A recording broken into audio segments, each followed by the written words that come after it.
Halo guys, selamat siang pendengar radio Suara Musik, stasiun radio yang memutar musik terbaik dari berbagai genre dan zaman. Perkenalkan, nama gue Raffi Fatur Rahman akan menemani kalian selama 5 menit ke depan. Dan di sini gue tidak sendiri, di sini gue ditemani dengan narasumber terbaik, terkece, dan tersolid, yaitu bernama Mbak Santi Setiawati. Halo, selamat siang Mbak Santi. Halo, selamat siang semuanya. Gimana kabarnya Mbak Santi? Kesibukannya apa aja sekarang ini, Mbak? Baik. Sekarang aku lagi sibuk kuliah aja sih. Oh, oke guys. Mbak Santi ternyata kuliah juga guys. Untuk semester berapa Mbak atau jurusan apa? Kalau kita boleh tahu? Aku jurusan agroteknologi, terus sekarang masuk semester 8 sih. Oh, berarti Mbak Santi ini mahasiswa semester akhir guys. Dan sedang sibuk membuat skripsi ya Mbak? Iya, betul. Oke, pada hari ini kita akan membahas beberapa topik hangat guys. Yaitu tentang bernyanyi dengan lebih dari satu suara, paduan suara, teknik vokal, dan teknik bernyanyi. Apa itu bernyanyi dengan lebih dari satu suara, dan juga bagaimana cara membentuk paduan suara, serta apa saja teknik vokal dan teknik bernyanyi yang perlu dikuasai. Sebelum kita memulai penjelasannya dengan Mbak Santi, marilah kita dengarkan musik yang sekarang ini lagi terkenal, yaitu musik kita dengarkan terlebih dahulu. Oke.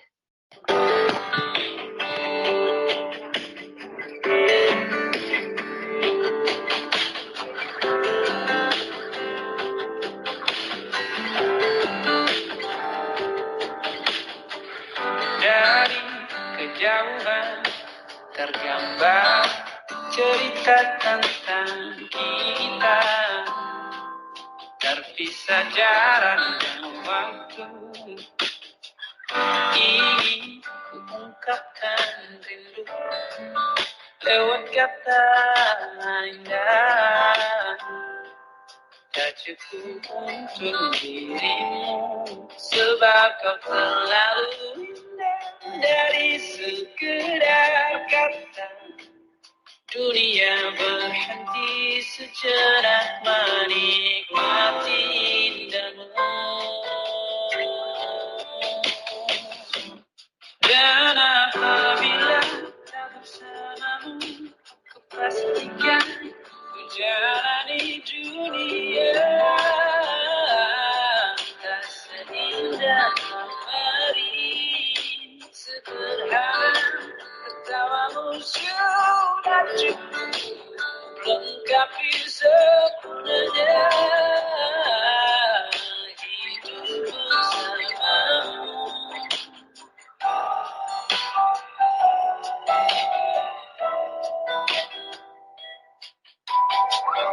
Jika hariku lalui tanpa hawamu, percuma senyumku dengan dia.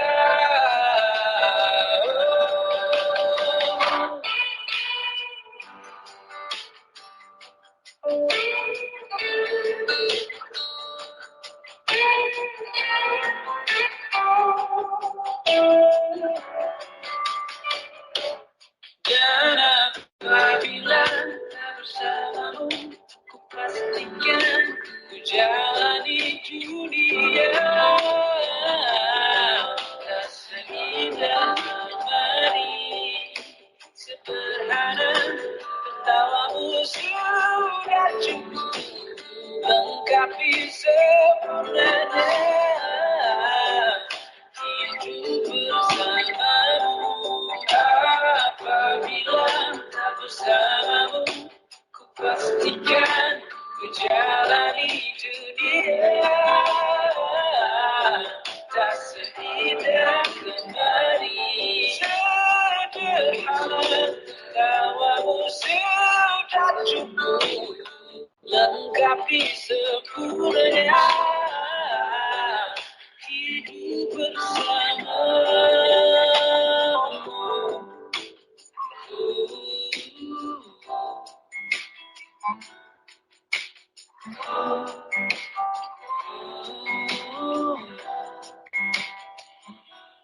sebab kau terlalu indah dari sekedar kata.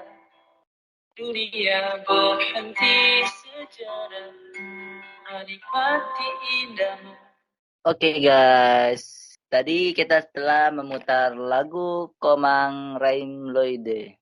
Bagaimana lagunya, Mbak? Mengingatkan dengan seseorang ya, Mbak?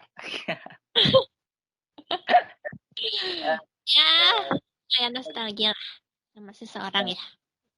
Lagu kekinian banget itu, Mbak, lagi viral di TikTok. Iya ya. Kita kembali ke topik bahasan. Oke, Mbak. Sebelumnya saya boleh tanya-tanya kan, Mbak, tentang ini, tentang mata kuliah program audio radio. Boleh, boleh. Oke, baik. Sebelumnya saya mau tanya ke Mbak Santi ya. Menurut pendapat Mbak sendiri, bernyanyi banyak suara itu apa sih definisinya dan bagaimana sih cara penerapannya? Buat Definisinya. banyak suara ya. Lebih dari satu suara. Menurut aku tuh bernyanyi lebih dari satu suara tuh kayak suatu kegiatan yang nyanyinya tuh lebih dari satu suara gitu. Banyak orang misalkan kayak gitu. Terus juga suara-suara yang ada tuh diciptakan dari banyak orang gitu. Tapi juga harus harmonis sama selaras gitu. Jangan jangan beda-beda suaranya kayak gitu. Terus juga biasanya sama paduan suara atau akapela juga ada yang pakai banyak suara gitu kan ya. Mungkin gitu sih. Tapi mungkin kalau paduan suara lebih ada musik yang mengiringi, beda sama akapela yang bikin musiknya lewat sendiri gitu, lewat mulut mulut sendiri gitu. Mungkin gitu sih. Ada juga kalau di paduan suara tuh ada pembagiannya gitu sih biasanya. Ada 4 suara kalau nggak salah ya. 4 suara, ada sopran, terus ada alto, ada tenor, sama bass. Nah, kalau sopran tuh suara yang paling tinggi itu buat cewek. Terus kalau alto itu buat yang rendahnya cewek. Kalau tenor itu nada tingginya buat cowok. Nah, kalau yang bass itu nada rendahnya buat cowok. Itu sih kalau pembagian-pembagian yang aku tahu ya. Oke, baik. Ilmu yang sangat bermanfaat sekali ya untuk anak zaman sekarang ini, Mbak. Karena kebanyakan anak zaman sekarang itu nyanyi-nyanyinya itu ya hanya di kamar mandi saja ya, Mbak. Betul tidak? Iya, tapi biasanya kalau di kamar mandi itu emang lebih bagus ya. Ya, suaranya lebih bagus. Jadi ya untuk anak-anak zaman sekarang yang mungkin bercita-cita menjadi penyanyi dan menjadi vokalis, mungkin bisa menserap atau mengetahui ilmu yang tadi disampaikan oleh Mbak Santi Setiawati. Ya. Oke, guys. Sebelum kita ke topik bahasan selanjutnya, yaitu mengetahui tentang vokal group, mari kita sejenak mendengarkan musik kembali, yaitu musik yang kekinian lagi, Mbak. Mau dengar ya? Oke, kita Apa dengarkan tuh? musiknya.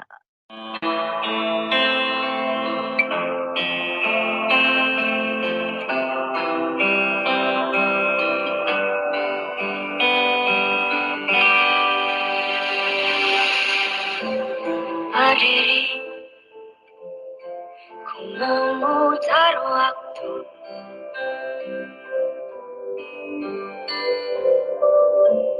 Teringat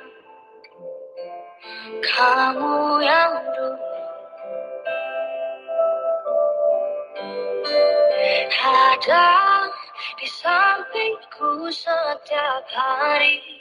Jadi sandaran dan nyaman saat ku lemah, saat ku lelah. Oh, oh.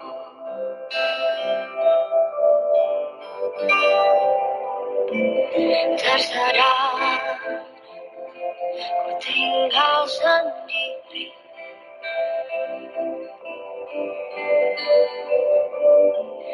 merenungi semua yang tak mungkin.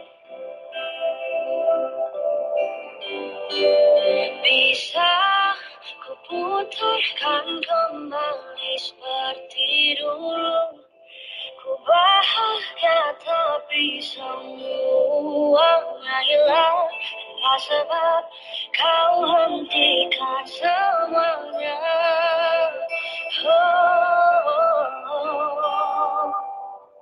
Terluka menangis, tapi ku terima semua keputusan yang telah kau buat. Satu yang harus kau tahu, menanti kau untuk kembali.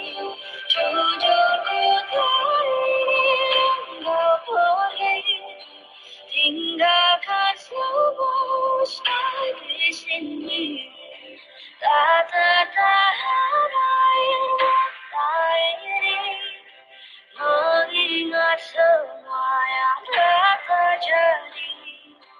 Ku tahu kamu sama seperti aku, tak ingin cinta selesai di sini. Tapi mungkin inilah jalannya, harus berpisah.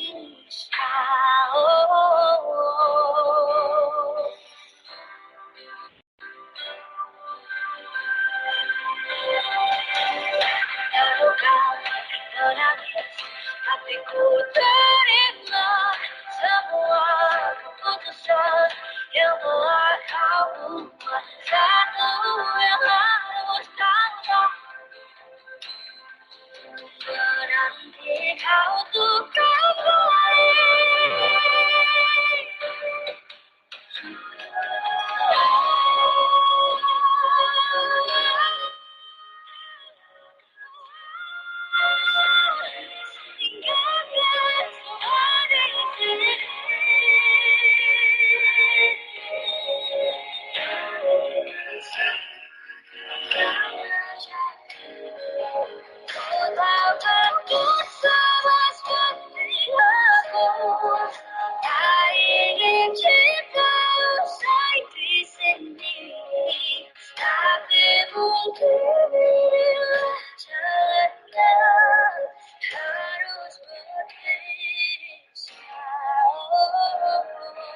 Berharap suatu saat nanti kau dan aku kan bertemu lagi, seperti yang kau ucapkan sebelum kau tinggalkan aku. Oke, lagu kekiniannya sudah selesai diputar. Ini untuk lagu anak-anak zaman sekarang yang sedang putus cinta ya, Mbak. Dan tidak mau hubungannya selesai. Oke, kita kembali ke topik bahasan, yaitu kita akan membahas vokal group. Gimana kawan-kawan, apakah sudah siap mendengarkan penjelasan dari narasumber kita ini, Mbak Santi Setiawati? Oke Mbak, saya mau nanya, menurut Mbak definisi dari vokal group itu apa sih dan apa saja teknik vokal yang kita perlu lakukan untuk anak zaman sekarang? Oke. Jadi paduan suara ya.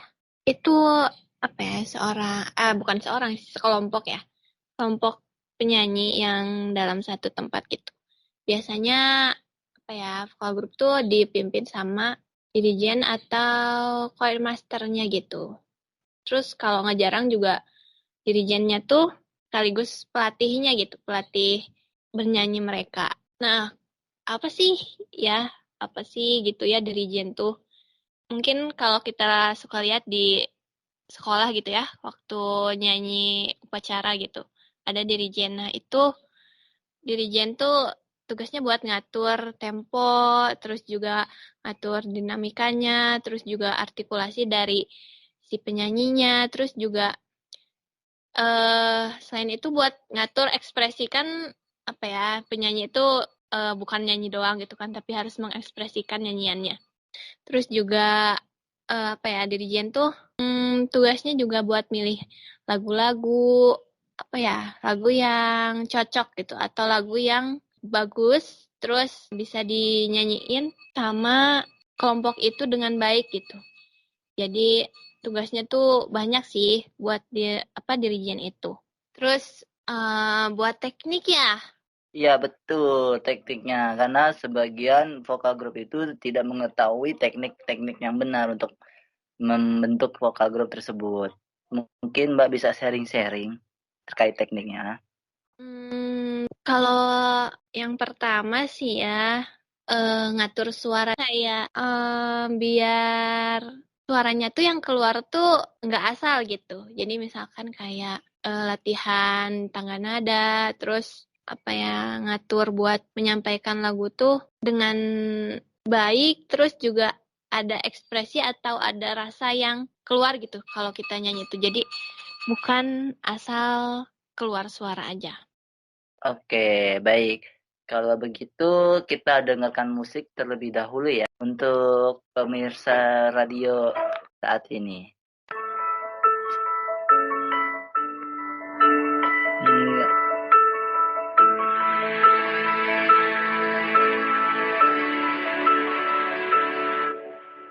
Kalau harus ku mengingatmu lagi, aku takkan sanggup dengan yang terjadi pada kita.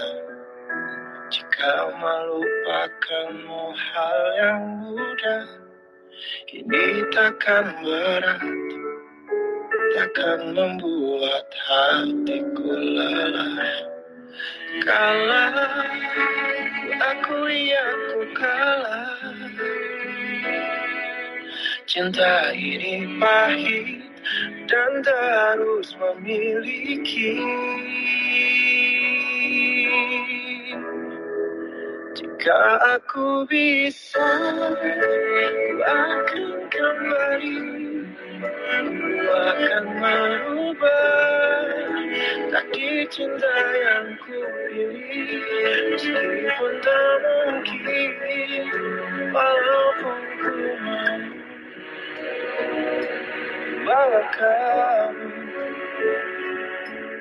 lewat mesin waktu.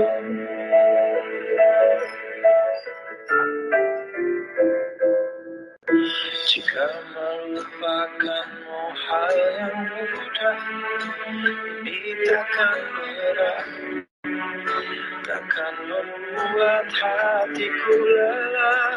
Panjang perjalanan yang harus ku lalui, merelakanmu.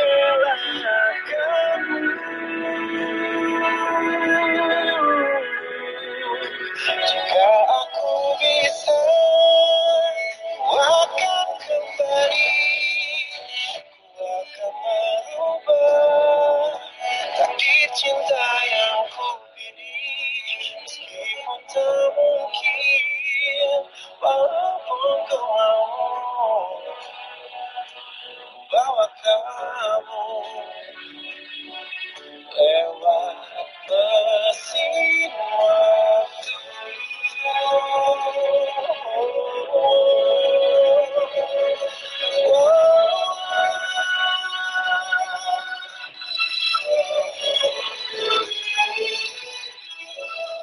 Oke, kita lanjut ke topik bahasan terkait teknik pernapasan vokal group. Boleh dilanjut, Mbak? Kita lanjut ke teknik vokal ya. Yang pertama tuh pernafasan. Para penyanyi atau ya para penyanyi sih, semuanya tuh harus menguasai yang namanya teknik pernafasan diafragma. Nah, apa sih teknik pernafasan diafragma tuh?